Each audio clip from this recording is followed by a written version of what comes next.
Hello, everyone. Welcome back to the channel.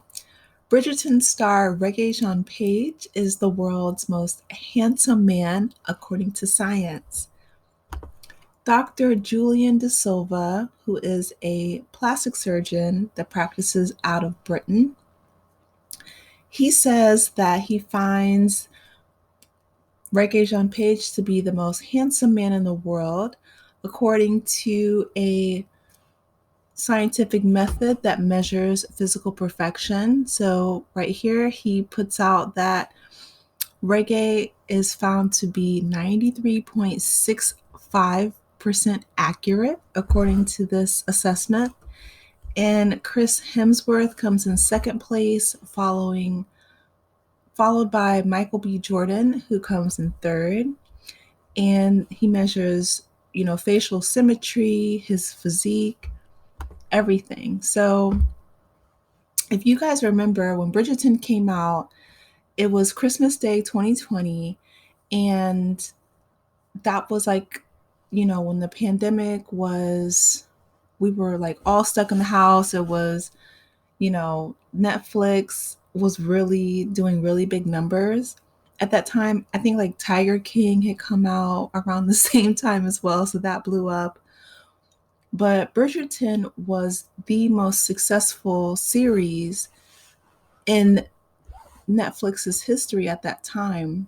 They were eventually surpassed by Squid Game, but the end of 2020, Bridgerton was, huge. It was their number one series. And so I remember, Reggae Jean Page was just like really popular. Like he blew up overnight because I honestly had never heard of him or seen any of his work before Bridgerton. And so this really like put him on the map. But what I didn't know was that he played, Chicken George in Roots. The History Channel made a remake of Roots, and he also played Chico Sweetney in Sylvie's Love. And he also played Leonard Knox, which was a prosecutor on another Shonda Rhimes show, For the People. So that's how he was cast for Bridgerton. He played a lawyer, and For the People, I went back and watched it. It was a really good show. It was about, he played a prosecutor, but it was like three young prosecutors and three young public defenders in the New York district.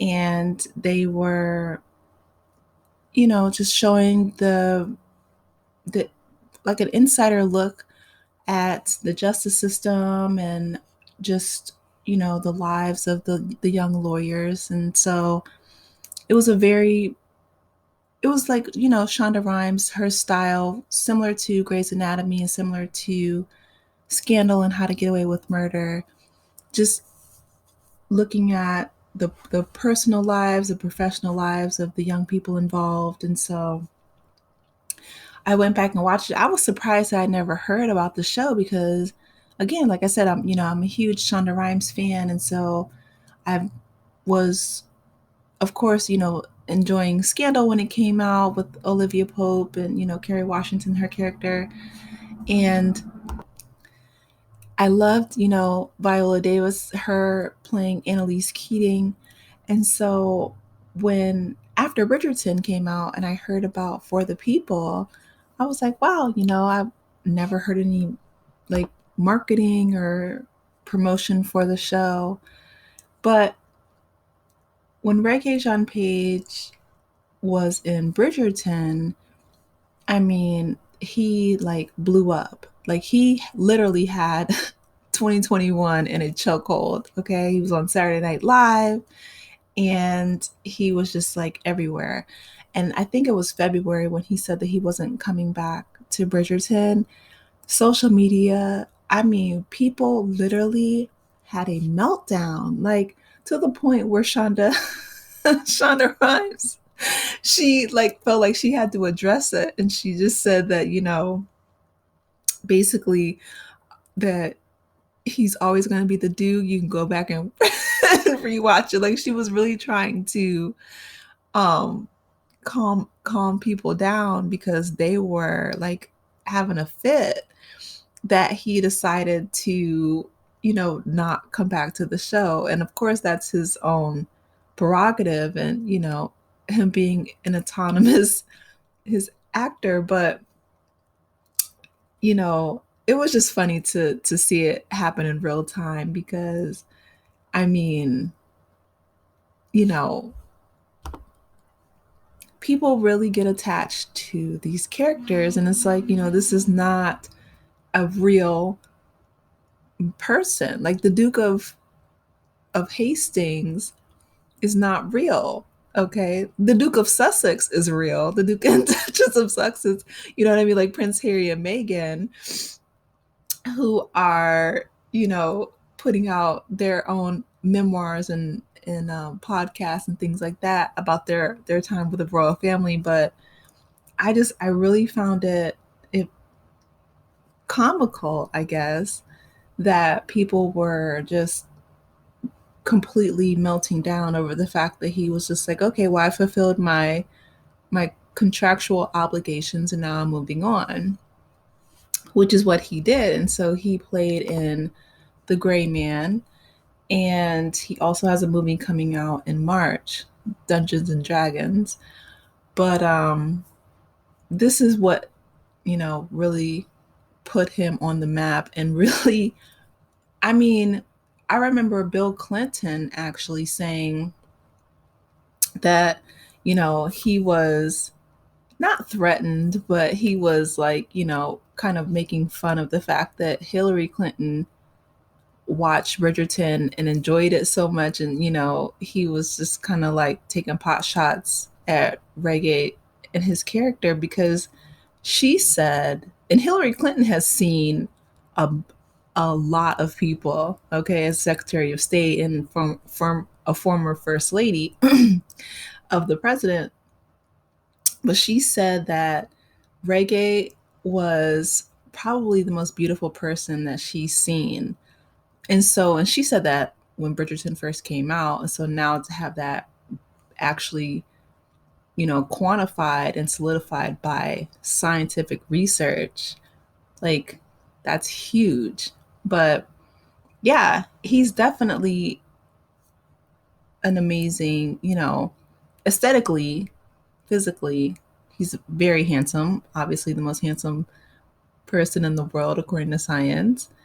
But I really enjoyed his writing.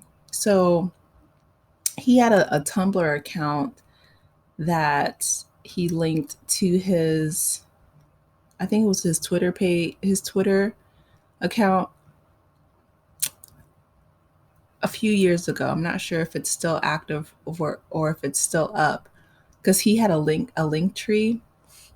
And I don't know if it was his publicist or somebody maybe had him delete it or change it to, his Instagram. But I read his writing, and he talked about how, he was dreaming about having a closer relationship with his father. And he talked about, putting out music with his brother Toes Page. They have a group called Tunya, and he was in a band when he was younger, actually, and it was like a rock band. So he's been artistic his whole life, but his writing is very vulnerable. Like he really allows people to see his heart on his sleeve, and I appreciate that. And so, listening to his interviews with a former co-star, Sam, there's a Sam has a podcast that he does, and he's interviewing Regé, and they talk about everything. I mean, not just the show for the people, but they talk about real world issues. They talk about racism. They talk about just life in general. And he even brings up, America's gun problems, because he was born and raised in Zimbabwe. and grew up in London. But, um, and We Sam, recognizes that because We Sam's American. He's like, Reggae, you're a global citizen. And he's like, yeah, okay, I accept that. Um, Having friends and family from all over the world, you get that perspective. But so he's a very well-rounded individual, in addition to being the world's most handsome man. So, with that being said, congratulations, Reggae. I wish you nothing but the best. Much love and blessings. And I hope that his movies continue to do well. Drop down in the comments and let me know your favorite reggae spotting, whether it's Bridgerton, Sylvie's Love, or if you're looking forward to his upcoming movie, Dungeons and Dragons. And please like, share, and subscribe. And I will talk with you lovely people later. Take care. Bye.